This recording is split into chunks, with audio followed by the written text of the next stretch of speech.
Welcome, I'm the Factual Gamer, and these are this week's gaming news.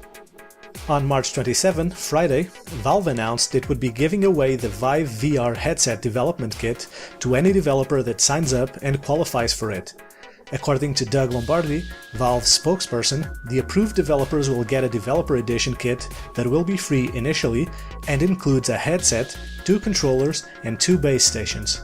Although any developer can apply for a kit, Valve was not clear on how one developer would be chosen over another. Also, nothing was said about how many kits will be made available for this initiative. In contrast, the Oculus Rift development kit costs $350 but can be bought by anyone, not just game developers. On Monday, March 30, Sean Himmerich, an executive producer for the upcoming Mortal Kombat 10, took to Twitter to announce he would be quitting the service over messages he had received that included threats of violence, both physical and sexual, against him, his wife, and even his young daughter. Although that wasn't the only one, Himmerich tweeted a screen cap with one of the last threats he had received from a fan of Mortal Kombat demanding a character be put into the game under threat of sexual violence against his wife. Himmerich announced his intentions to leave Twitter on March 27, but since then he has retweeted a few messages from other users. The following day, March 31, Tuesday, Google introduced a new feature to Google Maps, making it possible to turn almost any map into a grid on which the user can play a round, or many, of Pac-Man. Considering the day it was launched, some people thought it was an April Fool's joke, but when this video was produced, the Pac-Man option was still active.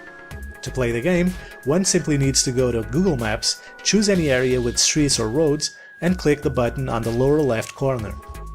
On April 1st, PlayStation Home, the PlayStation 3 virtual world, was closed after 6 years of existence.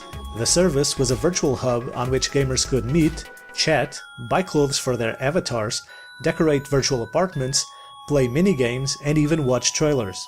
In September of last year, Sony announced the closure of the virtual world, and in November stopped publishing new content for it.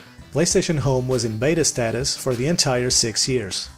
And yesterday, April 2, Good Old Games announced the Reclaim Your Games initiative, in which gamers will be able to freely download digital versions without DRM of physical games they own that were sold with DRM. For now, the list is rather limited and includes the Stalker series, which were released worldwide, and Mountain Blade Warband, Mountain Blade with Fire and Sword, and Eador Genesis, which were only released in Russian territories and former Soviet republics. However, Good Old Games stated that it's working on providing more titles under this initiative. And those were the news. Next up, the releases. Today, the games being released are Stealth Inc. 2, a game of clones, Crazy Steam Brothers 2.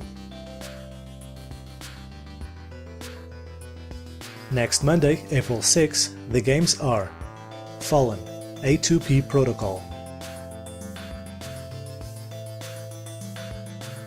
Hover, Revolt of Gamers.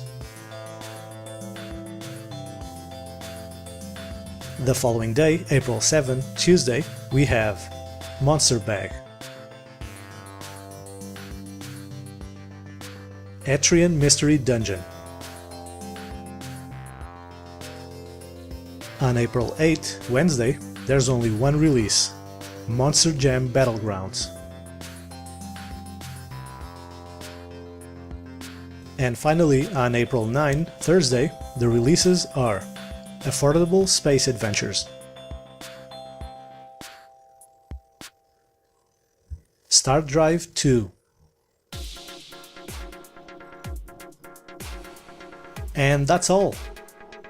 As always, thank you for watching, and please share your thoughts on this week's news in the comments below. I'll be back next Friday, and that's a fact.